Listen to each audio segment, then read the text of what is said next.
कहानी मार्कस नाम के एक ऐसे लड़के के ऊपर आधारित है जो कि अपनी ही सौतेली माँ के साथ टपाटप करना चाहता है। तो क्या वो इस मिशन में पास हो पाएगा? चलिए जानते हैं इस एक्सप्लेनेशन में। इस मूवी का नाम है व्हाट द पीपल सॉ और ये मूवी रिलीज हुई थी 1992 में। मूवी की शुरुआत में हमें एक सारा नाम की औरत को दिखाया जाता है जो कि बाथटब में नहा रही होती है और बाथटब में नहाते नहाते अचानक बाथटब में करंट लग के उसकी मौत हो जाती है। उसके बाद हमें सीधा 1 साल बाद का सीन दिखाया जाता है जिसमें कि एक एलिस नाम की औरत अपने हस्बैंड पॉल के घर पे आई हुई थी। दरअसल एलिस पॉल की सेकंड वाइफ थी और पॉल की फर्स्ट वाइफ हमने मूवी की शुरुआत में जो देखी करंट लग के उसकी डेथ हो गई थी। पॉल भी एक काफी ज्यादा अमीर बिजनेसमैन था। इसकी वजह से अपने से 20 साल कम उम्र वाली एलिस ने उससे शादी कर ली थी। पॉल अपने काम के चलते हमेशा घर से बाहर रहता था, इसलिए उसने एलिस को मार्कस का ख्याल रखने के लिए घर पे भेज दिया था। इसके अलावा पॉल ने एलिस को यह भी बताया था कि मार्कस का अभी बोर्डिंग स्कूल चल रहा है, इसके चलते मार्कस एक हफ्ते बाद घर पे आएगा। पर एलिस जिस दिन घर पे आती है मार्कस भी उसी दिन घर पे आता है। उसके बाद एलिस उससे पूछती है तुम इतनी जल्दी घर पे कैसे आ गए? तो मार्कस उसके सवाल का जवाब देता है कि पूरे स्कूल में चिकन पॉक्स फैल गया है, इसके वजह से उनके प्रिंसिपल ने उनको जल्दी घर पे छोड़ दिया। एलिस को मार्कस की बातों पे यकीन तो हो जाता है, लेकिन एलिस को मार्कस बहुत ही ज्यादा अलग लड़का दिखता है क्योंकि मार्कस की उम्र सिर्फ 12 साल रहती है और मार्कस बड़े और मैच्योर आदमी की तरह बातें कर रहा होता है। अगले ही दिन एलिस को पॉल का फोन आता है और पॉल बोलता है मुझे मार्कस से बातें करनी है। उसके बाद एलिस मार्कस को फोन देने जाती है जो कि बाथटब में नहा रहा होता है। फिर मार्कस पॉल के साथ बातें करने लगता है। उसके बाद जब उसकी बातें हो जाती है तब एलिस बातें करने लगती है पॉल से। तभी जो है ना मार्कस उठ के उसके पास चला जाता है और एलिस के संतरों को दबाने लगता है। ये सब देखकर एलिस को बहुत ज्यादा गुस्सा आने लगता है, लेकिन तभी भी एलिस वहां से उठकर चली जाती है। और ऐसे ही कुछ दिन बीत जाने के बाद हमें पता चलता है कि मार्कस को कोई भी दोस्त नहीं है और मार्कस एक बहुत ही ज्यादा शरारती और हरामी बच्चा है। पर एलिस तो उसका एक माँ की तरह ख्याल रखती है, लेकिन मार्कस के मन में हमेशा उसके साथ टपाटप करने का चलता रहता है। कुछ दिन बीत जाने के बाद पॉल भी अपनी बिजनेस ट्रिप से वापस आ जाता है और मार्कस और एलिस उसे लेने के लिए एयरपोर्ट पे चले जाते हैं। फिर कार से घर आते वक्त पॉल के मन में एक हवस जागने लगती है और वो एलिस के पिछवाड़े के अंदर उंगली डालने लगता है। इससे एलिस को भी बहुत ज्यादा मजा आने लगता है और उनका जो है ना गाड़ी से ध्यान हट जाता है और उसी के बाद उनका एक्सीडेंट होते होते रह जाता है। घर आने के बाद पॉल और एलिस मार्कस को खेलने के लिए भेज देते हैं और खुद घर के अंदर रहकर टपाटप करने लगते हैं। फिर रात को सब लोग डिनर के लिए चले जाते हैं होटल में और पॉल एलिस से सवाल पूछता है क्या तुमने मेरे ड्रॉअर में से पैसे निकाले थे? जिस पे एलिस उसे बोलती है मैंने नहीं, मार्कस ने निकाले थे जब वो पहले दिन घर पे आया था। फिर मार्कस बोलता है मैंने तो सिर्फ $300 ही लिए थे। फिर एलिस उसको बोलती है तुमने ही तो बोला था उस दिन तुमने पूरे पैसे ले लिए। इस बात पर मार्कस उसे बोलता है मैंने ऐसा कुछ भी नहीं बोला। पॉल को भी उसकी बातों पर विश्वास हो जाता है और उसे लगने लगता है कि सारे पैसे एलिस ने ही ले लिए थे। फिर घर आने पर एलिस मार्कस का रूम चेक करती है मगर उसे वहाँ पर भी कुछ पैसे नहीं मिलते, पर उसको वहाँ पर कुछ पेपर के टुकड़े मिल जाते हैं। वो उन टुकड़ों को अपने पास रख लेती है। कई दूसरे दिन बाद हमें दिखाया जाता है मार्कस और पॉल एक स्विमिंग पूल में नहा रहे होते हैं। वहाँ पर मार्कस पॉल से बोलता है एलिस मेरा कुछ भी ध्यान नहीं रखती।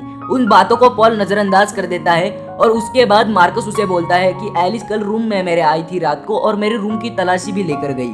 उसके बाद एलिस से पूछने जाता है पॉल, लेकिन एलिस उसको दूसरी ही बातों में उलझा देती है। उसके कुछ दिन बाद एलिस मार्कस की और इन्फॉर्मेशन निकालने के लिए उसके स्कूल चली जाती है, लेकिन वहां जाने के बाद उसको पता चलता है कि मार्कस की कोई भी छुट्टियां नहीं चल रही, बल्कि उसे तो पिछले महीने ही स्कूल से बाहर निकाल दिया गया है। प्रिंसिपल एलिस से कहते हैं कि हमने तो उसके घर पे भी लेटर भेज दिया था, लेकिन उस लेटर को उसने फाड़ दिया। फिर हमें पता चलता है ये तो वही लेटर था जो उस दिन एलिस को मार्कस की रूम की तलाशी लेते वक्त मिला था। फिर प्रिंसिपल एलिस को ये भी बताते हैं कि मार्कस नहाती हुई औरतों को स्कूल के बाजू में जाकर देखता है और काली बिल्लियों को भी मार डालता है और उसकी इन्हीं हरकतों की वजह से उसको स्कूल से बाहर निकाल दिया गया है। प्रिंसिपल की इतनी सारी बातें सुनने के बाद एलिस को लगता है कि मार्कस एक साइको है। फिर उसी के दूसरे दिन बाद एलिस एक पार्टी में चली जाती है। उधर उसको एक सोफिया नाम की औरत मिलती है। वो उसे बताती है कि सारा मेरी बहुत ही अच्छी दोस्त थी, लेकिन उसकी बाथटब में करंट लगने की वजह से मृत्यु हो गई। ये सब सुनने के बाद एलिस को लगने लगता है कि सारा की मौत उसके अपने बेटे मार्कस ने की है। इस विषय पर चर्चा करने के लिए वो अपने पति पॉल के पास चली जाती है, लेकिन पॉल उसे बोलता है कि एक 12 साल का बच्चा कैसे उसकी माँ को मार सकता है। कुछ दिनों बाद एलिस अपने छत पर जाती है कुछ सामान लेने के लिए। वो वहाँ पर देखती है कि उसके बेडरूम के ऊपर एक छेद बना हुआ है जिससे कि उसका बेडरूम पूरा क्लियर दिखता है।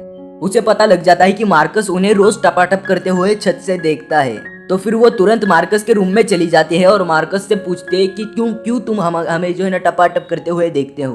तो उस पर मार्कस बोलता है मुझे तुमको देखने के लिए मजा आता है। तो वो उत्ते तुम सारा को भी ऐसे ही देखते थे? तो वो बोलता है मेरा छोटा चेतन खड़ा नहीं होता था सारा को देखने के बाद, तुम्हें देखने के बाद मेरा चेतन खड़ा हो जाता है। उसके बाद एलिस मार्कस से पूछती है कि सारा की मौत कैसे हो गई। तो उसके बाद मार्कस बोलता है कि मुझे नहीं पता, हार्ट अटैक से हो गई होगी उसकी मौत। तो उसके बाद एलिस उसे पूछती है नहीं तुम्हें पता है। तो उसके बाद मार्कस बोलता है मैं तुम्हें बताकर मुझे क्या मिलेगा। तो वो बोलती है तुम्हें क्या चाहिए, पैसा चाहिए और क्या चाहिए तुम्हें। तो मार्कस बोलता है मैं तुम्हें नंगा देखना चाहता हूँ। तो एलिस एक एक करके अपना कपड़ा उतार देती है और पूरा नंगा हो जाती है मार्कस को। सबके बाद दूसरे दिन एलिस पॉल को अपने बेडरूम के ऊपर का हॉल दिखाने ले जाती है, लेकिन उधर पॉल को कुछ भी नहीं दिखता और वो पॉल को ये भी बताती है कि मार्कस हमें यहाँ से टपाटप करते हुए देखता है। लेकिन पॉल को उसकी बातों पे विश्वास नहीं होता। इसके बाद पॉल को लगता है कि एलिस पागल हो चुकी है और उसके बाद एलिस को तो उसकी मौत का पता लगाना था, तो वो रिसर्च करने के लिए निकल जाती है।